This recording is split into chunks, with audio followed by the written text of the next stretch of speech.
Alright, what's going on, everybody? So this weekend we got Misfits Duel this Sunday, which is equivalent to their non-pay-per-view fight night type UFC cards, which I think is really good for the company, and I think this is actually going to be a very good fight card overall. The one thing that I don't really understand is it being on Sunday. I know it being on Saturday doesn't make sense since it's not a pay-per-view, but I don't know why not Friday, because I don't know why you would go to America and say, you know what, let's go compete with NFL football for viewership. So I don't really know, but maybe they just weren't thinking about NFL and they know that this is just like a fight night type card and maybe viewership isn't their top priority, just like movement in the divisions, but I don't know. So what I'm going to be doing today is predicting all the fights on MF Duel and giving my breakdown on how I think the fights play out. Real quick, before I get into the video, 92% of you guys aren't subscribed, so if you like Misfits boxing, pro boxing, or UFC content, I post 3 to 4 times a week on this channel at least, so make sure you guys subscribe. I appreciate you.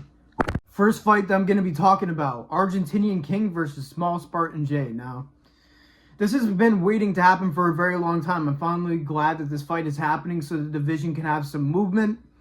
Argentinian King hasn't fought in quite a bit. I think his last fight was against Yuddy Gang like over a year ago. Small Spartan J fought Raheem on DKM, which is another influencer brand where apparently he didn't do too well. I know he won, but according to people, it wasn't the greatest performance. Just overall, just not that impressive. And I think the Argentinian King is very good. And I'm not saying Small Spartan J is bad at all. I think he's disrespected by the community. Actually, people love to talk about his lack of size and he wants there to be a 120-pound division, but when you're that small compared to your opponent, it is almost impossible to get hit to the body, which is a major advantage.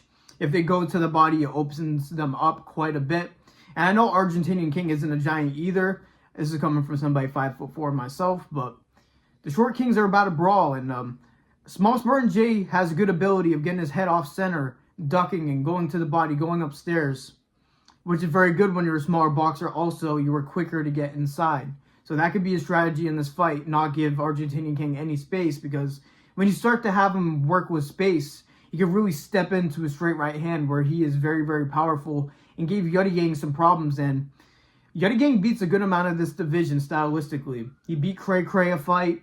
He put hands on Dean and Waleed Sharks in their tag team fight. So I feel like that fight was a big dictator, and I think that Argentinian King is very, very good. I think his lack of activity has really hurt him in the image of the fans, but I think he can knock out Small Spartan J in this fight. I don't necessarily want that to happen because Jay's had it rough so far in the community and in the scene, but it could be a decision type fight, which may actually maybe favor Small Spartan J, but I don't know, man. I'm not sure how many rounds this is. It's probably 4 or 5 rounds since it's Misfits. I'm going to go knockout from Argentinian King in round 3 because he has some serious power and he's also very good. He's accurate. He will walk you down. And if Small Spartan J doesn't fight in a very specific way, it's going to be serious trouble. And we've seen him obviously get knocked out by Fox. So his chin may be compromised from that. And him being a smaller fighter doesn't help much if he's ballooning up a little bit, but yeah, I got Argentinian King in this one. Now, I am going to glance over the Jahan Ingram fight. I'm just saying, I'm sorry, Jahan, if you're somehow watching this, but there isn't enough about his opponent that I could find. I know that he's around 9-1, at least that's what it said. And Jahan Ingram is very good. And on paper, seems like it's a close matchup, but I just have some feeling in my gut that they're setting up Jahan for a good fight, where he could put up a good performance because, again, it's a fight night type card, and they're really trying to push these MF pros to maybe being champions one day. So they're definitely going to favor him to win. And I think that's what's going to happen. Okay, now it's time for B-Dave versus Rod Stewart's son, which is Sean Stewart. That's his real name. So when I made my reaction video to this card being announced, I was very, very confused because I was like, why is Sean Stewart, Rod Stewart's son, boxing B-Dave? Does he have any experience? But if you look on his Instagram, he's been boxing since at least 2023, whether he's consistently in the gym, putting hard rounds in the gym. I don't know. Is he going to be ready for a debut fight in front of the lights where you're facing somebody that is a crackhead in the ring, swinging at you, just putting on unrelenting pressure? I can't imagine a worse matchup to face in your first fight than B-Dave. B-Dave comes at you hot, swinging, throwing hooks, and that's probably exactly what he's going to do. He's going to put the pressure, he's going to force Sean Stewart to make mistakes, and he's going to find something upstairs eventually. And B-Dave throws hammers, so he's probably not going to respond to it well. So to keep this frank, I think that B-Dave is going to walk down Sean Stewart, rip to the body, and then find a hook upstairs in round 1 and put him out in round 1. B-Dave is good for Misfits. I really do think so. He is a psycho, and his style is very entertaining to watch. Ed Matthews is basically on some sort of substance every single stream, so that fight isn't going to happen. But hopefully they can get like a Pineda B-Dave tag team going again, maybe in December, but I don't know. We'll see, because it could be a quick, no-damage fight for B-Dave. All right, next fight, H2O Silv versus Daniel Lugo. Now, this is the Misfits debut of H2O Silv. Obviously, he was on Most Valuable Promotions, unfortunately getting a knockout loss as his only loss on Most Valuable Promotions. And I believe he was able to get it back in the rematch, if I am correct. But the thing is, I expected him to give him a better challenge because he's already faced better competition. But I guess just because it's his Misfits debut, they feel like they need to feed him to... It's not, I guess, a can because he's 6-3, but he hasn't faced anybody remotely close to H2O Silv, and he's won half of his fights. So I'm definitely expecting H2O Silv to dominate because he is very special. He has unbelievable reflexes and head movement and ability to get away from punches. That's probably where he got H2O from. He moves like water. That's just my guess. I don't even know that's for sure, but yeah, I think this is going to be easy work for H2O Silv. It's going to be a long video, so I don't want to talk about it too much, but I think he's going to get a statement stoppage here, probably in rounds 2 or 3, because, you know, when there's actual pros in there, they usually round 1's very patient, and Daniel Lugo isn't an absolute can, I don't think, so maybe there will be some resistance, but I think H2O Silv's going to get him out of there in, like, round 3. All right, next fight, Amir Anderson versus Dedrick Bell. Now, 34-37 is Dedrick Bell's record. That is insane, dude. And that's the thing. This may be his toughest challenge, despite the guy having a negative record. That is a ton of experience. He's not going to be there to hit. And I watched some of his fights. He's very defensively, actually pretty good. He looks like a lengthy Mayweather out there sometimes. But he's able to get a finish in that fight as well. But Amir Anderson's special. And especially for that weight class, he is freakish. He has very long arms. He's very tall for the division, and he has power. He has great combination punching. He mixed it up to the body very well to set up stuff upstairs. And we haven't seen much besides that from him because we have seen him just whoop everybody that he's been in front of. I know his last fight, it took a little bit for him to find the shot, and I feel like that'll be similar to this one. He's not going to be able to just wail on him and get him out of there in a round. He's going to have to walk him down, be patient, work behind his jab, set up a shot upstairs he wants to finish. Maybe win by decision by just breaking him and being more patient. We could see more of a technical approach from Amir Anderson here because the guy actually does a very good head movement. He's not going to have... And I'm not even saying Amir fights like this. He's just not going to unload on him because I bet a lot of people think he's just going to walk through this guy, but it's probably going to be a decision win by Amir Anderson. He could get a finish, but this guy just showed good defense to me, and I think that Amir Anderson will be able to exploit it and find the openings, but maybe just not the finish. But we'll see. Now for my main event of the evening, Julie Polka versus Monica Medina. Now, Monica Medina actually had a bare knuckle fight. It didn't go great for her, but she showed a little bit. She showed that she could switch stances while she's boxing. She set up a good right hand upstairs that didn't land, but it was a good combination, jab to the body right upstairs. So it looks like she got a little bit of boxing ability. She isn't atrocious, and you really can't blame her too much from getting finished and quitting in bare knuckle because it's just a whole different sport. Like, one good shot can end the fight based off just like your skull breaking or something. Like, bare knuckle is absolutely crazy. But she's going to be no match for Julie Polka. Julie Polka is just way too good. And the thing about Julie Polka is even if you hit her with a good shot, she will respond with a combination back. She throws in combination. She will really shoot that straight left right down the pipe and catch you consistently, especially with somebody like Monica Medina, where she had a bare knuckle fight, but she was mainly an MMA fighter.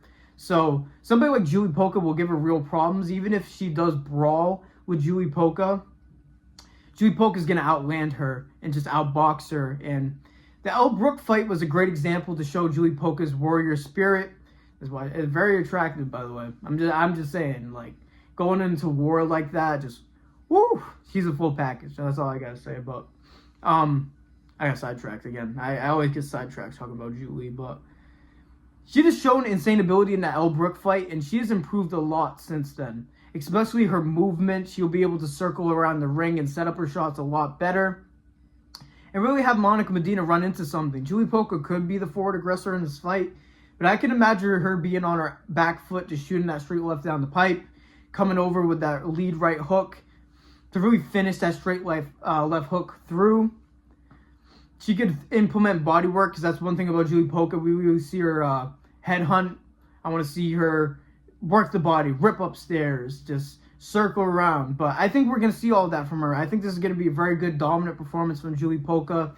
I think her beautiful self is going to get a knockout. She's fairly patient in her fights. She only scraps and other people scraps. So I see the finish being a little bit later. I don't want to say round 3 again. It's so boring. Jesus. But it just seems like that's when the knockouts line up. And they don't specify the rounds for shit. And it really pisses me off. Because how am I supposed to predict a knockout later on if I'm not sure if it's 4 or 5 rounds, 6 rounds? I don't know. I think Julie's at the point where she could fight 6 rounds. I think she's at that skill level, but let me say that Julie Polka gets a knockout in round 4, assuming there is a round 4. But yeah, a little bit near the fight, she'll wear Medina down, and again, I don't think she's going to crumble down from a normal punch. I think she crumbled because it was bare knuckle. I think she's a tough lady, but I think Julie Polka will land a power straight and get her out of there. Maybe a standing stoppage, but let's see a brutal knockout from Julie Polka. Beautiful warrior herself. That should be her nickname. By the way, Julie Polka, if you use that as the ring walkout, like your nickname during the announcers, give me some credit. You know what I mean? Maybe I'll buy you some dinner. I don't know, but but I don't know. But I got Julie Polka by knockout for sure. Now for the co-main event. Such a random fight, but I'm so with it. Andrei Arlovski versus Kells. Now, even though this is a random fight, I'm very happy that they're doing this. They should give these Misfits fighters the influencer crossover opportunities. And especially at random like this. I really like this, giving Kells the opportunity. If he goes out there and knocks out Andrei Arlovski, even though it's happened to him a good amount in the past, and he has a lot of losses in record in UFC, he was always a striker and always great at boxing and his kicks. So his movement's going to be there, even though he's a heavyweight and he's not like in, out. He'll be able to move around the ring better than Kells, because that is one thing Kells isn't great at. That's a part of the reason why Kells vs. Chase Demore is one of the worst fights that Misfits have seen on that Qatar card.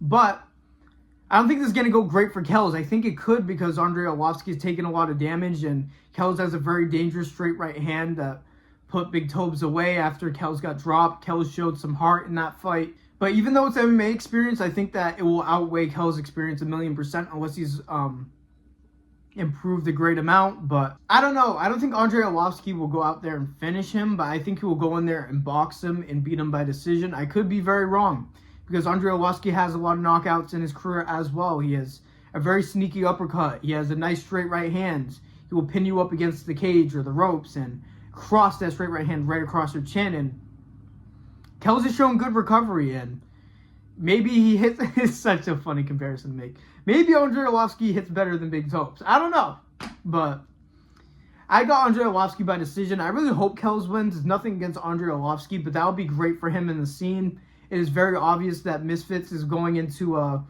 crossover division with heavyweights, because heavyweights really struggling right now with Andrew Tate, and then probably more MMA fighters coming in to face Andrew Tate after, spoiler, I think he beats Chase. But yeah, I think that's what's going to happen. I think Kells is going to try to find that straight right hand, work his jab, and try to like make it a scrap against Andrei Arlovski. And I think Arlovski is going to try to make it technical.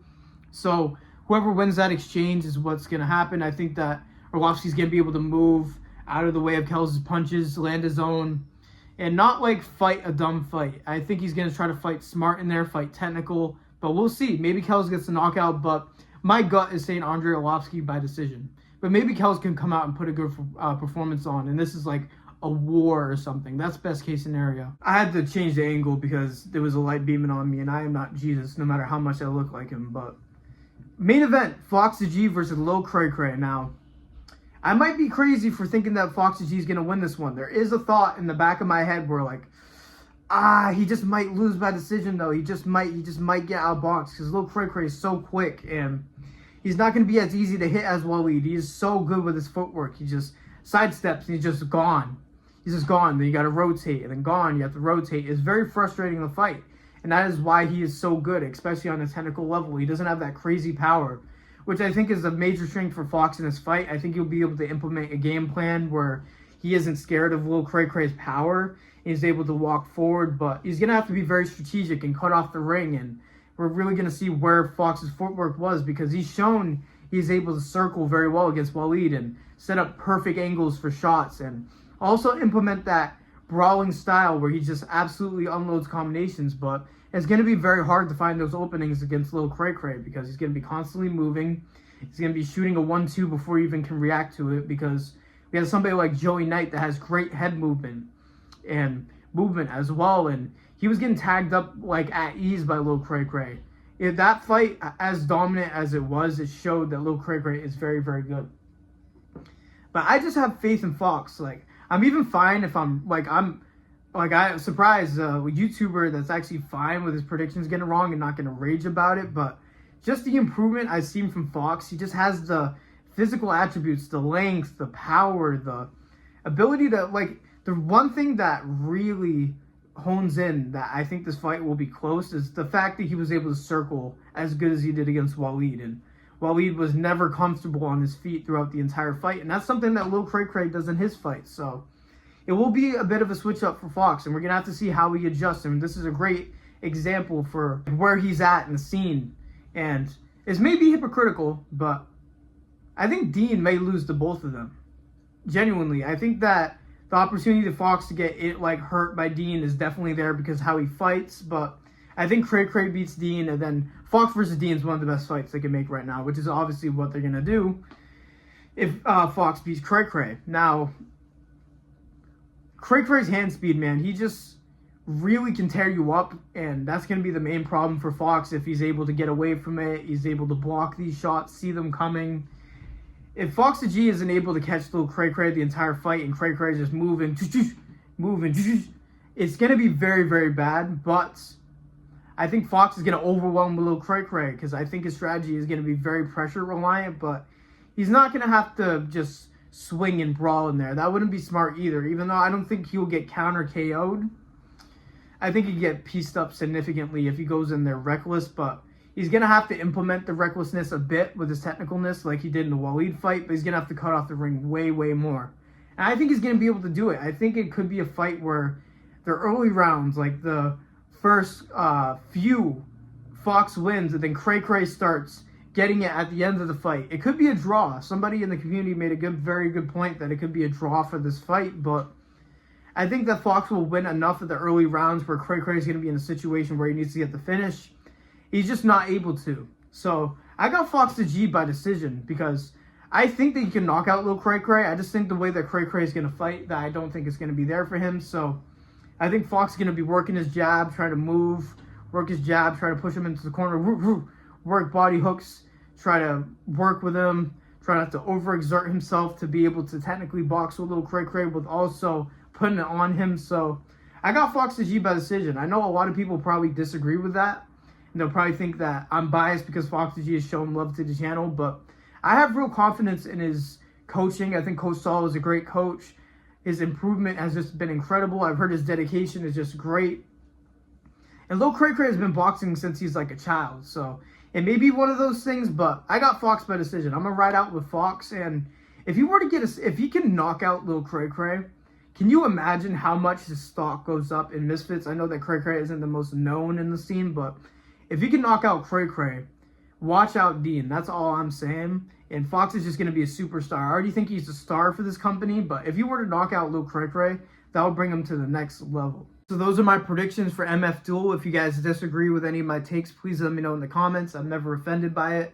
I love having a conversation about this type of stuff, so feel free. Make sure you guys also like the video, subscribe, turn on notifications, all that. I'm still a small channel trying to grow. So every single one matters. So I appreciate every single one of you, especially the ones popping out consistently. Now, I think this is going to be a very good card. I think this is about as good as a fight night gets. These are very important fights for divisions. There's a lot of pro fighters that are getting their feet wet in the company. I'm going to say this over and over. I'm going to keep ringing this bell. Misfits in about a year is going to be incredible.